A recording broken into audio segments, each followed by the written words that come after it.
Hello and welcome back.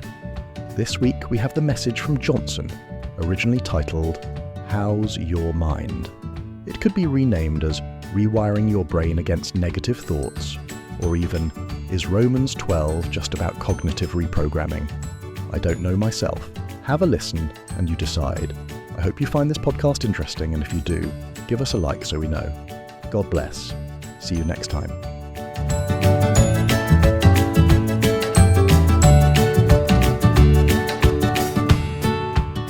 I was looking through this research, and one number just completely floored me.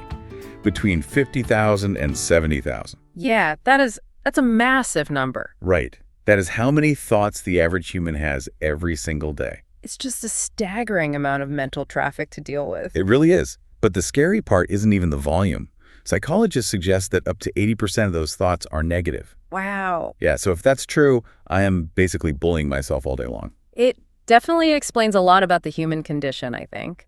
And that is exactly what our deep dive today is about. We're looking at a sermon from Slow Baptist Church. Yeah, and it focuses on Romans 12, specifically about this idea of renewing the mind. Right. It treats the text almost like a manual for cognitive behavioral therapy rather than just basic religious instruction. Exactly. It's not just, be a good person. It feels like ancient wisdom colliding with modern neuroscience. Because the biological reality is that our brains are, they're kind of lazy. Efficient is the polite word I'd use. I mean, you have 86 billion neurons making trillions of connections. Yeah. So to manage all that energy, the brain is desperate to find patterns and just stick to them. It's like when I first learned to drive a stick shift.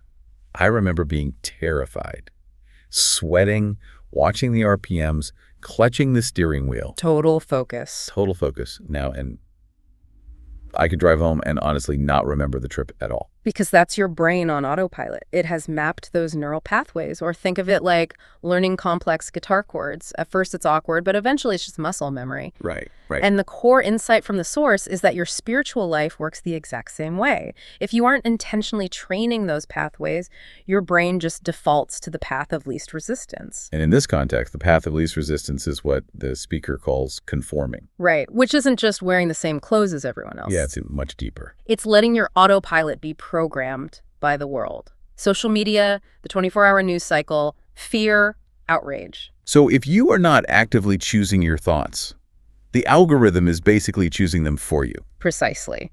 The source has this great line, if we are not intentionally discipled by Jesus, the world will unintentionally disciple us. Oh, I love that. And that brings up the concept of the living sacrifice. The speaker made this point that really clicked for me. In the Old Testament, a sacrifice was dead. You put it on the altar and it stayed there. But a living sacrifice is problematic because it can just crawl right off the altar. Exactly. It requires waking up every single morning and actively choosing to surrender your ego and your comfort, rather than just drifting into that default mode. Because when we drift, we get what happened in that Wi-Fi story from the sermon. Oh man, did I feel that story. We've all been there. You know the exact feeling. You come home, you are exhausted, you just want to zone out and watch TV, and you get the buffering circle of death. A modern tragedy. Truly. And immediately the internal monologue starts. Why is today so hard? Why does nothing ever work for me? Notice the chain reaction there. The thought hits the mind, sinks into the heart as frustration, and eventually comes out the mouth. In the story, he ends up snapping at his wife. And the kicker is that the router was just switched off. Right. He invented this whole narrative of persecution because he didn't check a little switch. But that is the conformed mind in action. It just reacts. The renewed mind, however, interrupts that flow. So it's about catching that automatic thought and manually overriding it with truth.